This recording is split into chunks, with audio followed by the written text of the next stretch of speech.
Welcome to DEZ Engineering channel. Here, you will find video related to product and graphics design.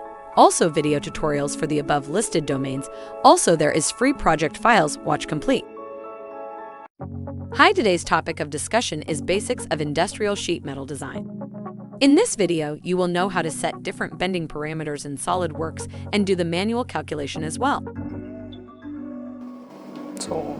Hello all.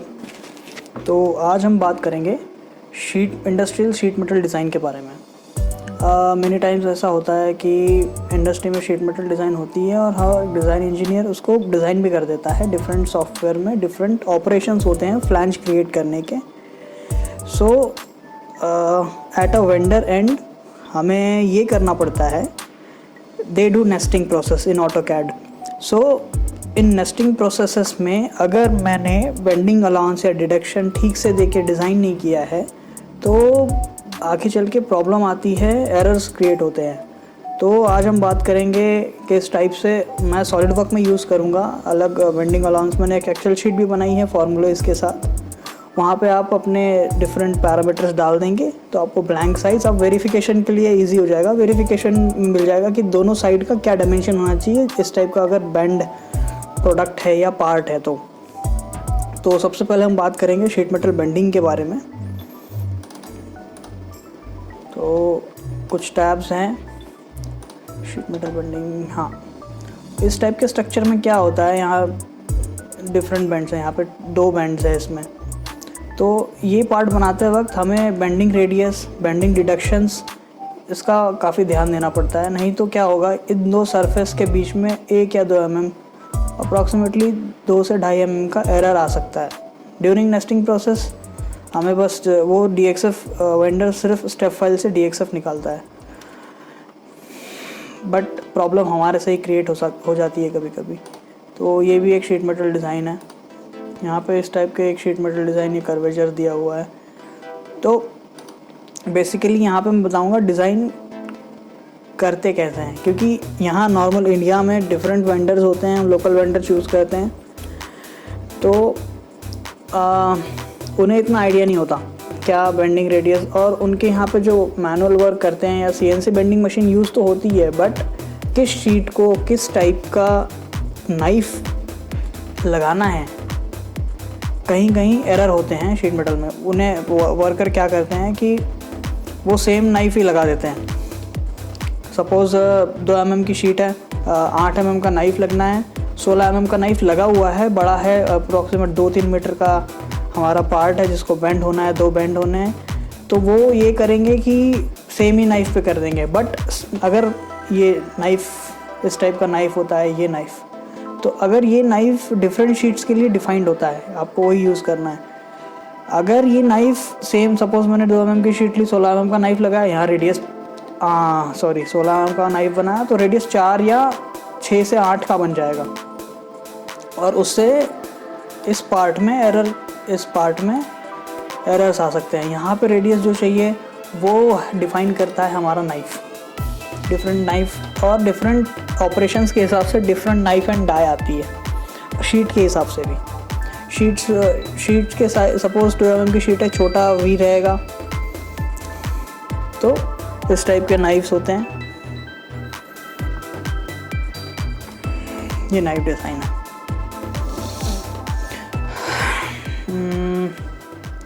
हाँ, ये generally बहुत से industry में, जब मैं प्रैक्टिकल देखने गया था तो बहुत से इंडस्ट्री में इस टाइप के नाइफ्स यूज़ होते हैं। इसमें बहुत सारे ये वी बने होते हैं अलग अलग शीट्स के लिए। आपको 2 mm की करना है तो यहाँ कर लो, 4 mm की करना है यहाँ कर लो, 8 mm की करना है यहाँ कर लो। तो अलग अलग शेप्स के अलग अलग शीट के हिसाब से इस टाइप के नाइफ यहाँ पे दिखाए हुए हैं।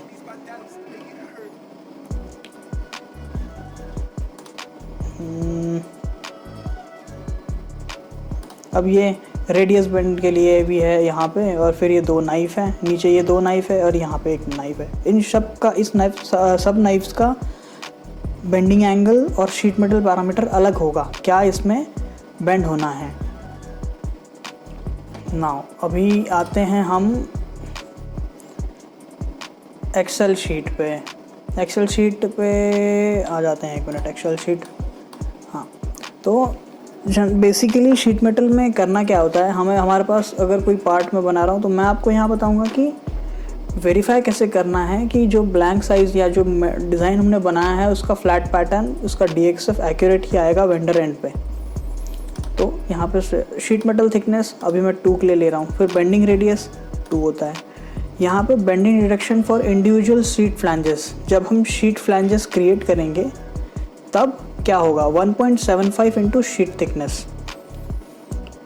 तो 1.575 इंटू 2 होगा तो 3.5 आ जाएगा। ये शीट्स में फॉर्मूला लगा हुआ है, अगर आप कोई यहाँ पे आपको जो भी वैल्यू चेंज करनी है वो चेंज करेंगे जैसे ही आप यहाँ पे ये जो अब एक मिनट नीचे नंबर ऑफ बैंड्स कितने हैं, एक साइड 1 साइड 2, मतलब कोई भी एक शीट रहेगी उसके 2 साइड्स फ्लैट पैटर्न में 2 साइड्स ही कटेंगे, 2 साइड्स, वो मैं आपको एक्सप्लेन करके दिखाऊंगा। फिर टोटल डेवलपमेंट साइज़ क्या है, मतलब जो बेंड लिए हमने 90 का एक बेंड लिया है, फिर 90 का 20 दूसरा बेंड लिया, तो वो प्लस कर करके डेवलपमेंट साइज़ कितना आता है साइड 1 और साइड 2 में। नाउ ब्लैंक साइज कैलकुलेशन में ये रिड्यूसिंग फैक्टर जो है ये होता है sheet thickness into number of sheet thickness into number of bands into 1.75। तो ये अलग अलग शीट थिकनेस और नंबर ऑफ, सपोज आपने 2 mm की शीट ली, नंबर ऑफ बैंड किसी में 2 दिए 3 दिए, उस हिसाब से ये वैल्यू चेंज होगी। तो यहाँ ये 2 वेरी पैरामीटर हैं, यहाँ ये 2 पैरामीटर्स वेरी होते रहेंगे no matter what you design. तो मैं सॉलिड वर्क खोल लेता हूँ, यहाँ मैं ले लेता हूँ, सपोज एक पार्ट मैंने बनाया हुआ है, ये एक पार्ट है, सिंपल सा पार्ट है एकदम, कोई प्रॉब्लम नहीं है इसमें। मैं एक से दिखाता हूँ इसको। पहले मैंने फ्लैंज बनाई, ये फ्लैंज है 90x90 की, बेस फ्लैंज 90x90 की। नाउ फिर मैंने 1-2 एजेस उठाई ऊपर जो कि है 80 mm, फिर इधर मैंने 2 साइड्स 40 mm की एज उठाई, ठीक है। एक काम, हाँ, अब हम क्या करेंगे, अब जो मैं पैरामीटर एक्सप्लेन कर लेता हूँ आपको यहाँ पे कैसे, ऐसे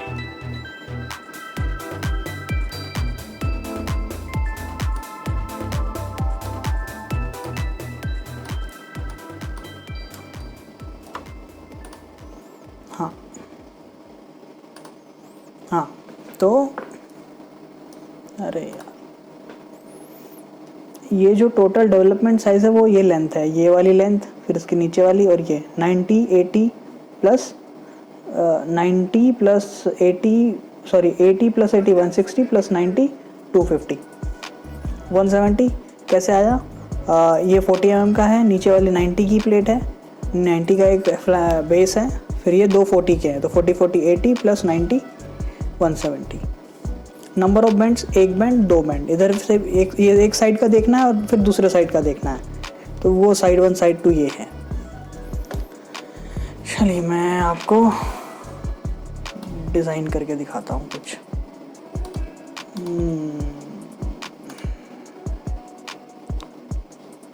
मैंने ये फ्लैंज ली, सॉरी टॉप प्लेन लिया, बेस फ्लैंज ली, यहाँ पे ये लेना है। कोई भी सॉफ्टवेयर हो आप करेंगे तो सेम ही प्रोसेस। सपोज़ मैं यहाँ ले लेता हूँ 90, ये 90, ठीक है। अब यहाँ मैं एग्जिट करूँगा, यहाँ पे मेरे पास पैरामीटर खुल जाएगा। शीट मेटल कितना देना है, 2 mm देना है, ठीक है। बेंडिंग डिडक्शन हमेशा सिलेक्ट करना है, अलाउंस में बेंडिंग डिडक्शन हमें 2 इंटू 1.75 सॉरी 2 इंटू 1.75 वो मैंने शीट में दिया हुआ है। Sheet thickness into bending radius, sorry sheet thickness equal to bending, sheet thickness is equal to bending radius, तो वही देना है हमें। अभी मैं आगे दिखाऊंगा कैसे देते हैं। ये 1.75 इंटू शीट थिकनेस, ये बेंडिंग डायरेक्शन, ये ऊपर ही मैं डिफाइन कर दे रहा हूँ ताकि जो मैं फ्लैंज लूँ तब सब में वो सेम अप्लाई हो। मतलब इसका मतलब ये होगा, अभी मैं यहाँ पे इसमें जाके एडिट कर देता हूँ। ये 2 है तो बेंडिंग रेडियस भी 2, सॉरी ये बेंडिंग रेडियस है 2 और ये बेंडिंग रिडक्शन है 3.5 का। अब मैंने वहाँ पे डिफाइन कर दिया है ये वाला parameter 3.5 1.5 into 75 1.75 into sheet thickness. ये इसलिए डिफाइन किया कि मैं जब यहाँ मैं जैसे एज फ्लैंज लेता हूँ, मैं फ्लैंज ले रहा हूँ, मैं जब भी हम डिज़ाइन बनाएंगे आउटर चलेंगे, हमेशा बाहर से बाहर के एजेस को बाहर निकालेंगे। जैसे इस एज का ये बाहर वाला एंड है, ऊपर जाना है तो सपोज अगर नीचे जाना है तो हम ये बाहर वाला एंड लेंगे, यहाँ से पीछे से ये ऊपर। तो यहाँ मैंने इसको ले लेता हूँ मैं 80 mm।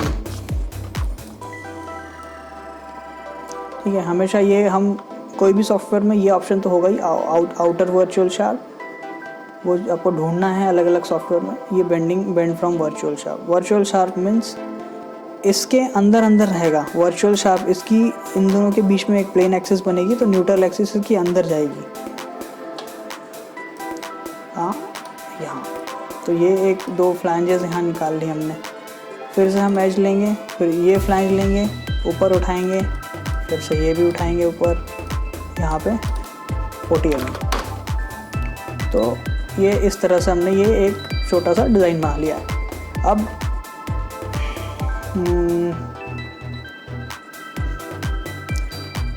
एक मिनट, हाँ यहाँ पे शीट आ जाएगी।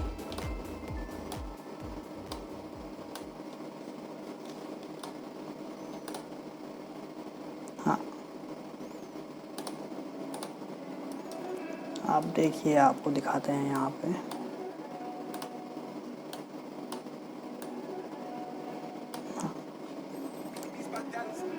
तो ये हमारे पास पार्ट है, ये है 90/90, फिर ये 80 की फ्लैंज ऊपर दोनों भी, और ये 40 की फ्लैंज। अभी मैंने यहाँ पे लिख दिया 2 mm की मेरी शीट थी, बेंडिंग रेडियस 2 ही होगा उसका, ये फॉर्मूला डिफाइंड है। Bending reduction for individual flanges वो है हमारे पास 3.5 का, वही हमें अप्लाई करना है वहाँ पे। नंबर ऑफ बैंड्स इधर भी 2 है, तो ये 2 और 2 आ गए दोनों। Total development length, total development length क्या होगी? ये 80 प्लस 90 प्लस 80, दो 80 की फ्लैंज है, बीच में ये वाला डायरेक्शन 90 का है, तो वो हो गया 250 सॉरी। फिर यहाँ से 40 प्लस 40 80 प्लस 90 170।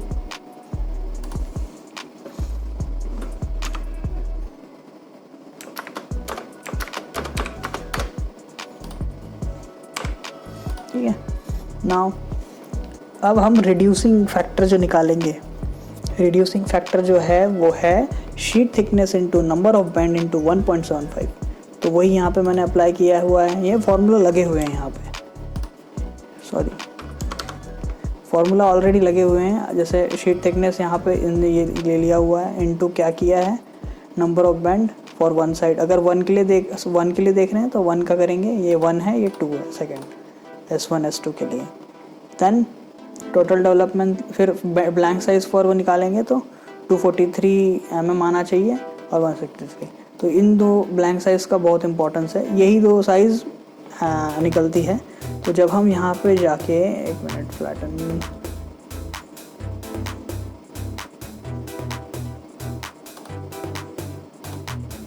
हाँ ये मैंने फ्लैटन कर लिया। तो यही DXF साइज़ हम कैलकुलेट, हम या तो हम देंगे या तो वेंडर निकालेगा जो भी फाइल्स है। तो इसका ये साइड बड़ा वाला, ये वाला साइड, ये वाला, तो ये वाला कितना आना चाहिए? आ रहा है ये 243 mm। यहाँ पे निकाला है हमने 243 mm। तो ये दोनों वैल्यू सेम आ रही है, मतलब ये परफेक्ट मॉडल है। फिर ये वाला 163 mm, ये छोटा वाला साइज 163 mm आ गया, समझ रहे हैं आप? अब ये अलग अलग शीट के लिए काम करती हैं कि नहीं वो चेक करना है हमें। यहाँ पे हम जाते हैं, एक काम करते हैं हम करते हैं क्या, हम अभी 2 mm के साथ ही रहते हैं। हम 2 mm के साथ कुछ हिट एंड रन प्लेस करते हैं। एज फ्लैंज मैं यहाँ पे एक फ्लैंज और बढ़ा देता हूँ, सॉरी 2 फ्लैंज यहाँ पे मैं देता हूँ 50 की एक ये वाली फ्लैंज, फिर 50 की ये वाली फ्लैंज, ठीक है। हाँ, ये 2 फ्लैंज और दे दी मैंने। और मैं क्या करता हूँ, फिर से यहाँ पे एक और फ्लैंज दे देता हूँ और यहाँ पे और एक फ्लैंज दे देता हूँ। ये मैंने 80 की और एक फ्लैंज दे दी। ठीक है, इस टाइप का हमारा कुछ शीट मेटल का स्ट्रक्चर बन रहा है। अब इस मॉडल के हिसाब से हमें यहाँ भी चेंजेस करने पड़ेंगे। यहाँ पे कैसा शीट मेटल थिकनेस 2 ही है, बेंडिंग रेडियस भी 2 ही है। ये हमने पहले ही अप्लाई कर दिया 3.5। यहाँ कहाँ, यहाँ पे जो अप्लाई किया हमने ये 3 पे हमने पहले। अभी क्या करना है हमें, नंबर ऑफ बेंड्स अब 4 हो गए, 1 2 3 4। यहाँ पे भी 4 लिखेंगे, यहाँ पे भी 4 लिखेंगे। ठीक है, अब टोटल डेवलपमेंट लेंथ इस साइड के लिए आपको साइड एक बार चूज़ करना है, वही रखना है। तो मैं Z एक्सिस वाली जो साइड है उसको 1 मानता हूँ और X वाली जो साइड है उसको 2 मानता हूँ। ठीक है, तो ये आ रहा था, एक मिनट, इसको इक्वल टू लेंगे हम, फिर करेंगे एक 90 की थी प्लस 2 180 की थी तो 160 हो गई, प्लस ये दोनों 50 की दी है मैंने तो 100 हो गया, 370। 50 की दी थी ना, 50 50 100 हो गया तो वो 370 हो गया। ठीक है, अब ये वाला 90 है ये, फिर ये 80 की 160 हो गई और ये 40। तो इसका होगा इक्वल टू 90 प्लस 160 प्लस 80। तो अब देखिए ये दोनों वैल्यू हमारे लिए बहुत इंपॉर्टेंट है। ये इस मॉडल पे डिपेंड करती हैं कितने साइज़ क्या बैंड दिया, बैंड और कितने फ्लैंजेस निकाले हैं। अब यहाँ पे ये वैल्यू ऑटोमेटिक चेंज हो गई क्योंकि ऑलमोस्ट हमारा ये जो फैक्टर है, रिड्यूसिंग फैक्टर, वो बढ़ गया, 14 से हो गया, डबल हो गया। तो यहाँ पे 356 आ गई और 3। अब चेक करते हैं ये आ रहा अभी है कि नहीं आ रहा है। ये आ रहा है। अब देखिए यहाँ, अब ये वाली लेंथ हमने चेक की है ना, तो ये वाली लेंथ हम चेक करेंगे, यहाँ से लेके यहाँ तक कितना है भैया। तो इसको हम जब m करेंगे तो ये देखिए, एक मिनट, गलत कर दिया है कुछ हमने, एक मिनट फिर से निकालते हैं। ये है 90, ये है 80 और ये है 50। 90 80 50, सॉरी,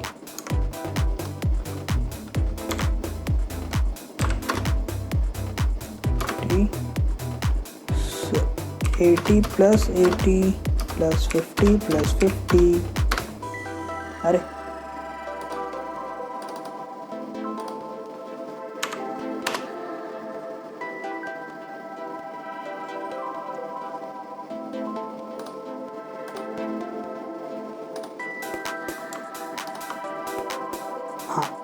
ये देखिए 336। हमने यहाँ पे गलत वैल्यू ले ली थी, वो 20 mm ज़्यादा हो गया था, इसलिए एक प्रॉब्लम आ रही थी। तो मेरी प्रॉब्लम है, मैंने गलत कैलकुलेट किया था। 336 यहाँ पे 336 दिखा रहा है। अब यहाँ से यहाँ तक चेक करते हैं, 316। तो यहाँ से ऐसे वेरीफाई करेंगे हम। अब ये तो हो गया एक एग्जांपल। अगर मैं शीट थिकनेस ही चेंज कर दूँ, सपोज मैंने शीट थिकनेस को 3 mm रख दिया, इसको भी 3 mm रख दिया, फिर यहाँ पे भी चेंज होगा, वहाँ पे भी चेंज होगा। वहाँ पे चेंज क्या होगा, 3 × 1.75 5.25। ठीक है, अब यहाँ पे चेक करें हम, यहाँ पे भी चेक करते हैं, यहाँ पे 3 करते हैं। अबे यार, यहाँ पे हम 3 लिखते हैं। देखिए यहाँ पे 3 हो गया, ये 3, 5.25 ये हो गया, और उस हिसाब से सारे मॉडल का ब्लैंक साइज भी बदल गया।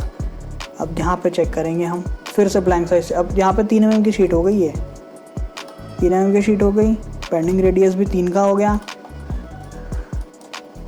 अब फ्लैट करेंगे हम, अब देखते हैं सेम आ रहा है नहीं आ रहा है। यहाँ पे अब आया 329, ये 329 है, इंटरेस्टिंग, 329 आ गया। अब ये वाला साइड क्या चल रहा है, ये वाला साइड है 309 तो इस तरह से हमको डिज़ाइन करना है। अब ये था शीट मेटल के बेसिक्स।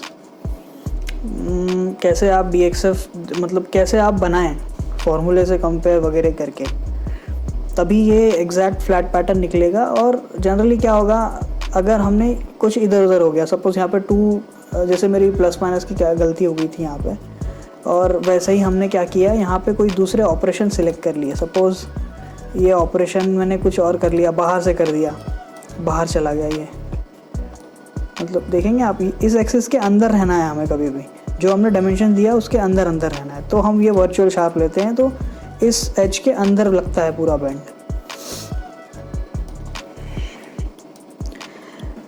तो अगर हमने इसको किया तो बाहर निकल गया, तो अल्टीमेटली ये सब चेंज हो जाएगा। जैसे देखिए मैं आपको ये वाला फ्लैंज किया है ना, आप देखिए कुछ चेंजेस दिखेंगे इसमें। ये देखिए 341 आ गया, 41 आया, मतलब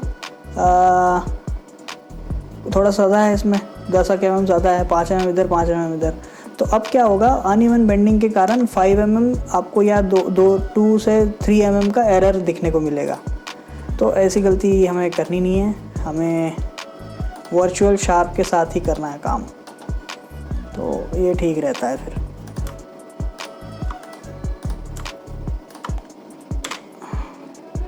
ठीक है, अब ये हो गया ठीक। तो ये शीट मैं आपको शेयर कर दूंगा, आप इसमें कंपेयर कर सकते हो बार बार दूसरी वैल्यू डाल के। यहाँ कॉपी भी कर सकते हो शीट मेटल 2 के सपोज़ ये मैंने 2 mm के लिए किया हुआ था, या 3 mm के लिए, जो भी 3 mm के लिए एग्जांपल हो गया ये। तो आप कोई भी चीज़ ले सकते हो यहाँ पे। इसको सेव कर देते हैं हम, वापस यहाँ आ जाते हैं। तो हमें करना है एक काम,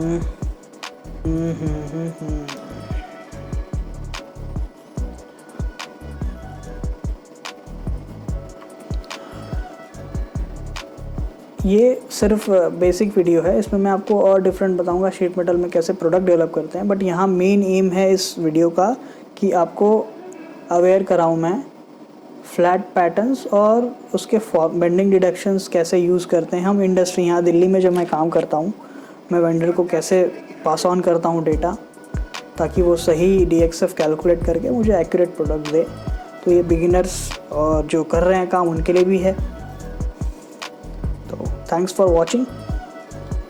तो अगर ऐसे वीडियो आपको, आप कमेंट भी कर सकते हैं, आपको कुछ लगा, कुछ चाहिए तो। Thanks. Thanks for supporting the DEZ Engineering. Hope you learned something NEW. Please like, share, and subscribe. And I will get back to you in the next video.